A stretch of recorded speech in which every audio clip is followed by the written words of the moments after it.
сите присутни. Морам да признам дека после инспиративниот заклучен говор на професорот и колега, пратеник некогашен Вучковски, тешко дека ќе успеам да ги вклопам тезите, така што преостанува се согласувам.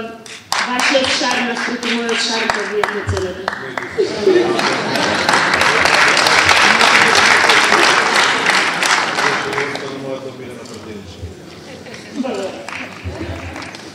Почитувани присутни, во 19. век еден од политичките филозофи на Велика Британија, Џон Стюарт Мил, говореше или се ангажираше, како што тој вели, трагаше, беше во потрага по најдобрата форма на владење и држава. Според него, најдобрата форма на владењето и државата е таа која ја развива интелигенцијата, општествените вредности и судбината на сопствените граѓани, оспособувајќи ги нив да ги штитат своите права и интереси, особено преку нивното учество во создавањето на политичката волја и можностите за да се трансформираат себе си и останатите во компетентни граѓани. Ова е основата зошто нашиот тим смета дека овој дом всушност треба да оде на избори. Во изминатите час и неколку минути имавте можност да ги проследите излагањата на двата тима, при што од страна на афирмативниот тим имавте можност да чуете повици за бојкот, неизлегување на избори, апатија, некаква летаргичност, некаков си зошто да не е доодредена доза и страф од соочување. Вториот говорник пак повикуваше на револуционерна политика. Тој повикуваше на излегување на улица. И сега мојата дилема е кој е всушност тука изборот? Зарем не е тоа контрадикторен пристап? Едниот говорник говори за бојкот, апатија, летаргичност, другиот вели дека единствено улицата, револуцијата може да ги промени работите. Третиот говорник повика на нешто сосема ново, невообичаено во дебата во заклучокот да се изнесат нови тези, но ете имате можности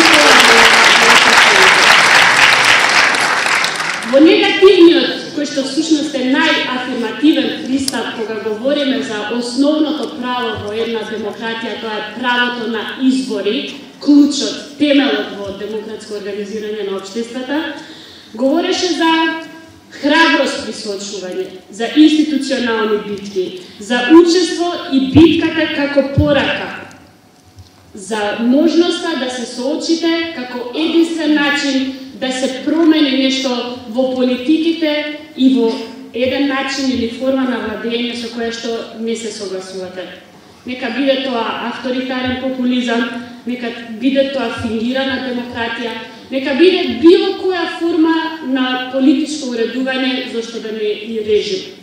Но одговорот секогаш треба да го дадат граѓаните, секогаш треба да го дадат изборите. Еве зошто накратко ние сметаме дека треба да се оди на избори. Овој дом треба да гласа на избори, бидејќи нам ни е потребна реформа на политичките институции во државата. Таа реформа започнува со измени на изборниот законник и давање можност на сите граѓани кои што досега не можеле да гласаат, тоа право да го искористат, истовремено и прочистување на избирачкиот список. Втора причина. Овој дом мора да оди на избори затоа што нам ни е потребно да ја вратиме улогата, функцијата и надлежностите на нашето собрање. Собранието на Република Македонија мора да се поврати улогата на двигател и носител на политичкиот диалог и соочување со политичките предизвици и не само политичките предизвици. Тука се и економските прашања, и социјалните прашања, и прашањата на загадувањето на воздухот и сите прашања кои што ги загрозуваат, односно ги тангираат граѓаните во државата. И конечно третиот аргумент. Ние веруваме дека овој дом мора да гласа на избори, затоа што е наша задача заеднички да се вложиме во враќање на смислата на представничката демократија. Тоа се случува или ќе се случи откако ќе успееме да го вратиме собранието во функција и да му го дадеме местото кое што тоа го заслужува во секоја парламентарна демократија. Парадоксално е во парламентарна демократија каква што Македонија се дефинира со уставот, парламентот да биде институција во која што не постои, не се води, односно не се охрабрува дебата. Тоа може да се промени преку избори. Затоа повикуваме на учество на избори и тоа час поскоро ако е возможно. Да заклучам. Бидејќи започнав со најдобрата можна држава. Во 19 век Џон Стјуарт Мил се прашуваше која е најдобрата можна држава. Во 20 век еден друг теоретичар Роберт Дал заклучува најдобрата можна држава е она во која е минимизирана присилата, а максимализирана согласноста, вклучувајќи ги слободата и праведноста. Таква држава, вели тој, сепак останува демократијата. Благодарам.